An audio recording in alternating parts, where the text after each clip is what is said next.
有不少移民呢自己办理移民申请，但出问题之后呢，才想到要找律师来帮助解决。可这时候呢，问题已经出现，要弥补呢就很难。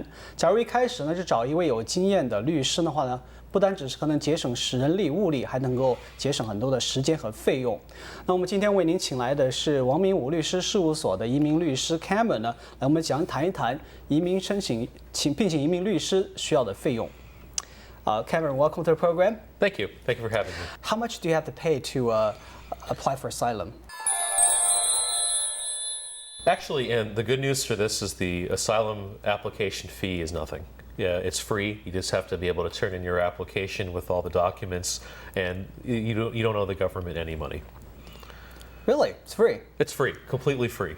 Now, what about employment authorization, travel document, things like that? Employment authorization is also free if you're an asylee. Wow, so you don't have any financial burden to it. You can just turn in the application if you have legitimate reason not to return you back to your home country. Yeah, and basically, I think immigration doesn't want to look like they're denying people because they couldn't pay the filing fee. And it's a very bad political thing to say, oh, you couldn't pay the $500 back to your home country. So that may have something to do with it. But also because, asylum is supposed to be people fearing for their safety, having to pay, extra money just to stay in the country is not a good PR measure for the government either. Would it increase the odds if I hire an attorney to represent me?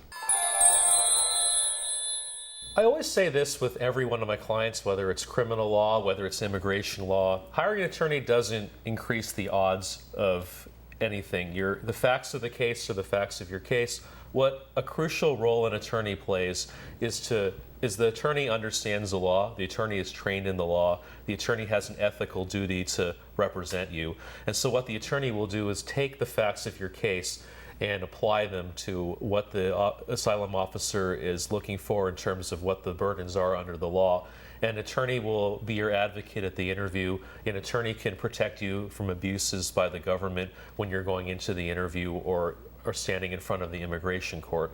So while an attorney doesn't increase the odds of success, and that's a hard thing I know for a lot of my clients to understand, having an attorney there can streamline the process, make it easier for the immigration officer to understand certain aspects of your application, and an attorney has a duty to represent everything truthfully. So an attorney who goes over your application will know everything that's being turned in is turned in with truthful means. Right. What if my application gets rejected or denied? So if your application gets denied, then what happens is oftentimes by that point, most people are out of status and they will be referred to immigration court for removal proceedings, deportation.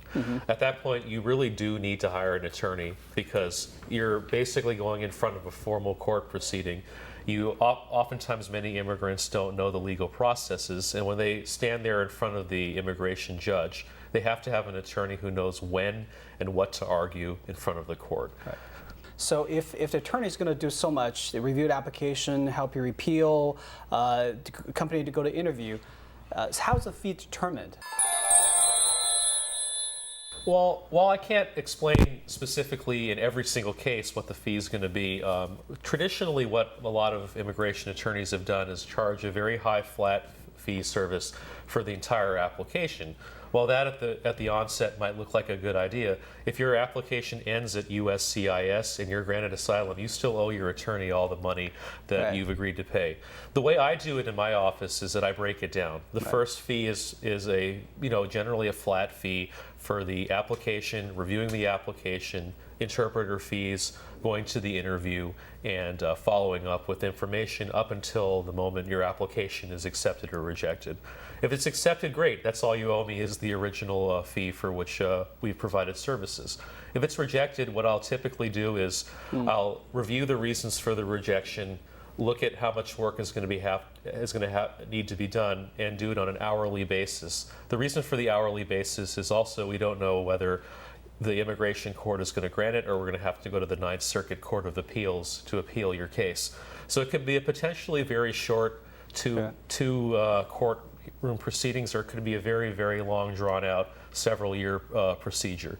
Excellent. Thank you so much. Thank you. 本资讯由王明武律师事务所赞助提供。